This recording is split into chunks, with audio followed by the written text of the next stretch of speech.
Hello Aries, Sun, Moon, Rising, and Venus sign. Sana po ay nasa mabuti kayong kalagayan. My name is Suzy and welcome back po sa Star Tarot. Maraming salamat po sa inyong pagbisita sa ating channel. I truly appreciate it. And God bless you all Aries. So tignan natin kung ano ang mga mensahe para sa inyo sa araw na to. We have Dragonfly Magic. Ayan, napakaganda, no? Kasi a Dragonfly, resonates with transformation. So there is going to be some kind of change and transformation na magaganap dito sa ilan sa inyo, Aries, no? Maaring ang iba sa inyo may pagbabago on a personal level, no? Maaring ito ay personal transformation ang iba sa inyo dito. So, maaring ang iba sa inyo dito is heading to letting go of the past, no? Kaya naman, magkakaroon kayo ng pagbabago sa inyong nararamdaman, magkakaroon ng pagbabago sa inyong laman ng isipan, yung ganun ba?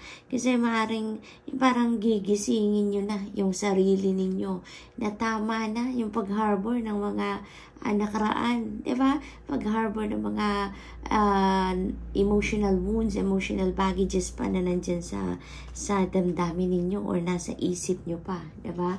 Yung mga ganon. So, maaring dyan magsisimula ang pagbabago ninyo, no? Sa naramdaman yung mga ganon. And eventually, no? Kung ano yung pagbabago na mararamdaman ninyo sa panloob ninyo, that will translate doon sa kung ano ang mangyayari sa panlabas, di ba?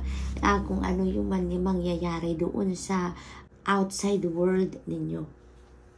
So, tingnan natin kung ano pa yung ganap for Aries. We have always prepared. Ang galing naman nito, Aries. Para kayong Boy Scout and Girl Scout, no? Lagi kayong handa.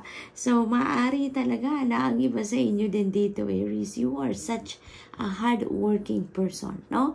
Napakasipag ninyo. Galing ninyo sa trabaho. Parang ang naririnig ko din dito, multitask.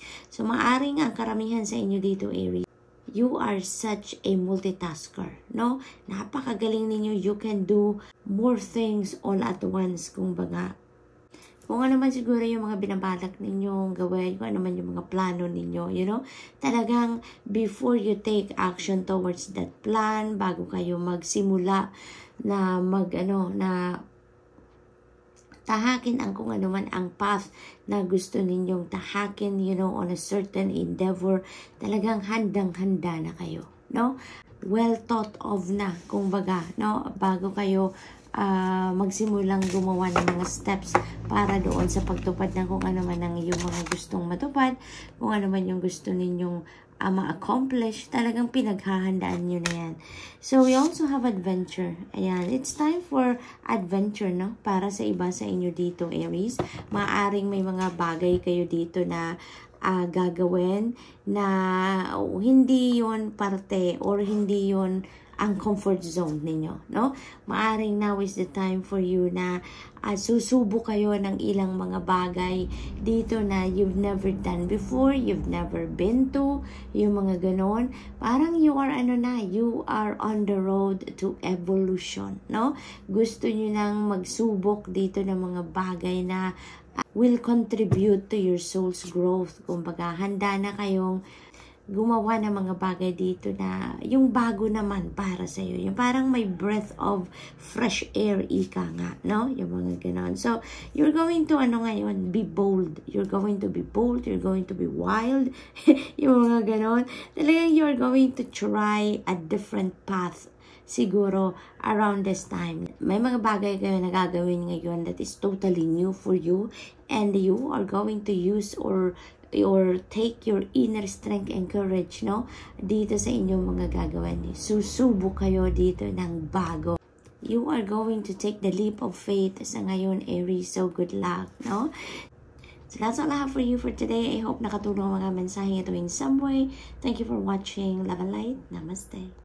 Hello Leo, Sun, Moon, Rising, and Venus sign. Sana po ay nasa mabuti kayong kalagayan. My name is Susie and welcome back po sa Star Tarot. Maraming salamat po sa inyong muling pagbisita. I truly appreciate it. And God bless you all, Leo. Kung bago naman kayo rito, welcome na welcome po kayo sa ating channel. Ayan, pauna mensahe ni Leo ay Shaman. Ayan, so, parang ang iba sa inyo dito, you know, you are, embracing your gifts ngayon.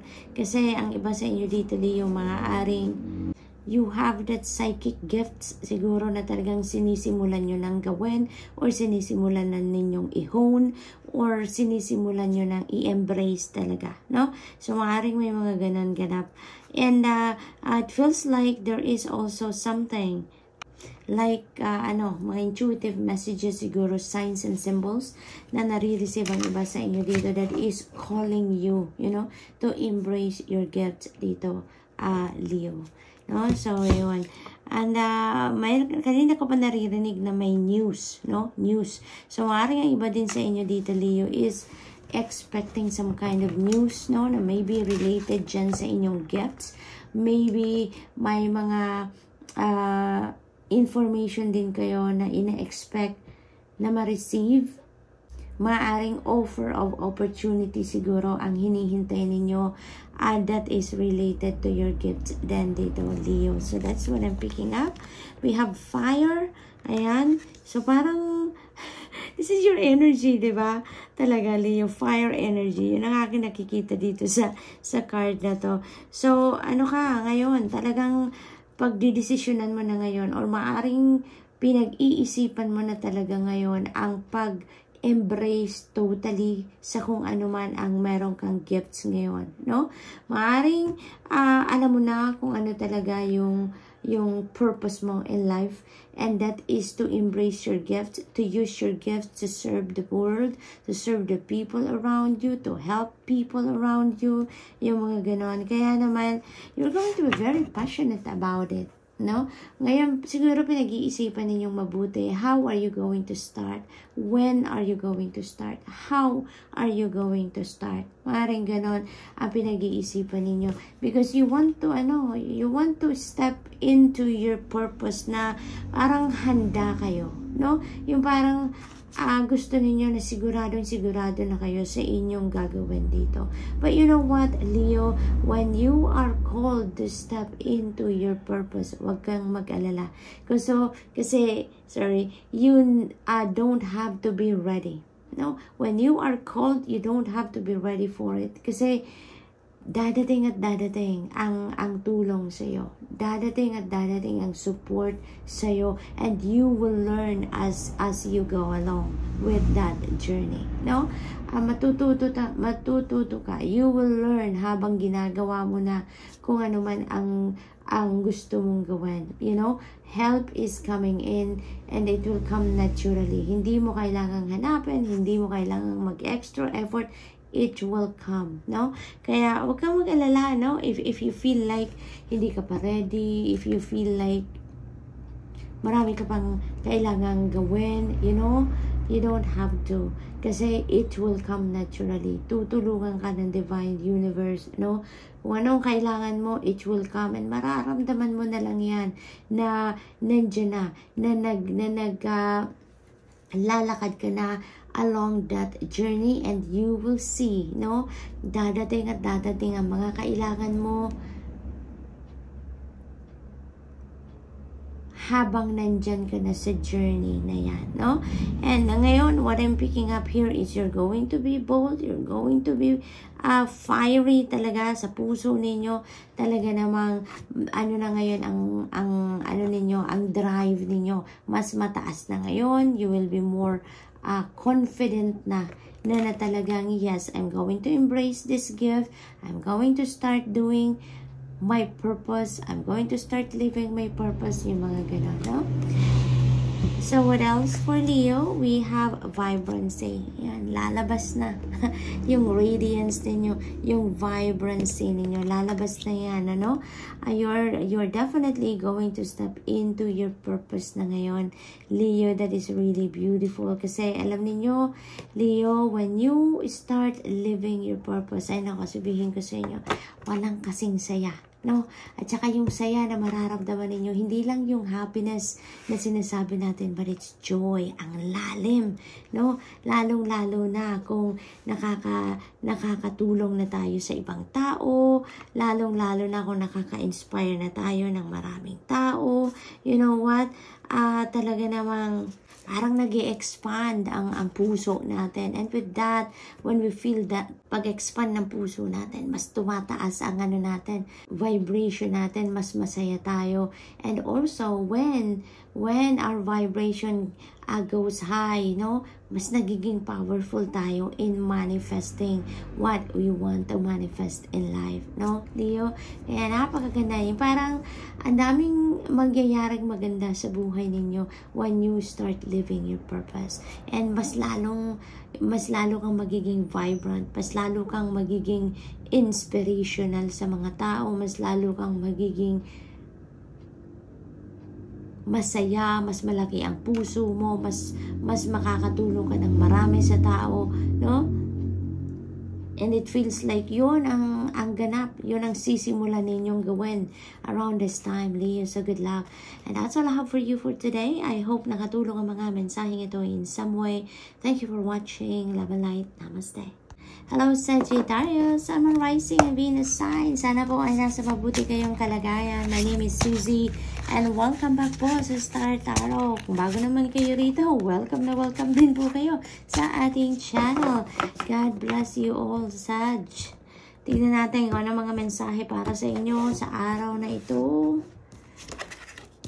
We have Black Bear, ayan, the Guardian, ayan. So, ang iba sa inyo dito, Sagittarius, maaaring isa kang guardian, no? Maaaring meron kang inaalagaang bata, maaaring meron kang inaalagaang kapamilya, yung mga ganon.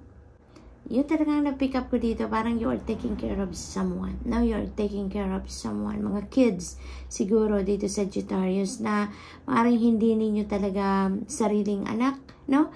Maaaring mga kids ng ibang tao, ng mga mahal ninyo sa buhay, kakilala ninyo, kaibigan, mga ganun. Or maybe, Sag, maaaring this is your profession, no? This is your job. Maaaring nagtatrabaho kayo sa isang facility that are taking care of kids, no? And you are giving them your unconditional love, no? Para makapasok ka sa ganitong klaseng trabaho or magtagal ka sa ganitong klaseng trabaho, you must have a conditional love, unconditional love. Kaya it feels like to me na ganun kayo, Sagittarius, no? Napakalaki ng puso ninyo at mapag-alaga, mapagmahal kayo, and you are there, no? To be a parent of other people's children. Yung ganon, Sagittarius. Napakalaki ng inyong puso. What else? We have self-reliance. Ayan. So, napakaganda rin itong trait, no, ninyo, Sagittarius, because parang you're very independent. You're very self-reliant. You are, surviving life, no? By yourself. Kumbaga, no? You don't need other people all the time. At makakayanan ninyo kung ano ang inyong mga pinagdadaanan sa buhay, kung ano yung pang-araw-araw ninyong pamumuhay, yung mga ganon. You don't rely on other people, diba? To survive, yung parang ganon. So, napakaganda rin. Kasi it feels like to me dito na yung, ang naririnig ko, intuition, Sagittarius. Maaaring, napakalakas talaga ng inyong loob, napakalakas ng inyong personality din, because you are highly intuitive, no, Sagittarius, yung akin napipick up dito, and you are always listening and following kung ano man ang binubulong sa'yo ng iyong intuition. Parang yun yung kinakapitan ninyo. Saj, maaring ang iba sa inyo is malayo sa pamilya, no? Yun ang aking nakikita dito. Parang malayo kayo sa pamilya. Maaring nagtatrabaho siguro kayo sa ibang bansa. Nagtatrabaho kayo sa malayong lugar. Kaya nasanay na kayo, no? Na mag-isa lang kayo sa buhay. Natuto na kayo sa buhay na wala kayong ibang sasandalan sa kung saan kayo nakatira or kung nasaan man kayo, saan kayo nagtatrabaho.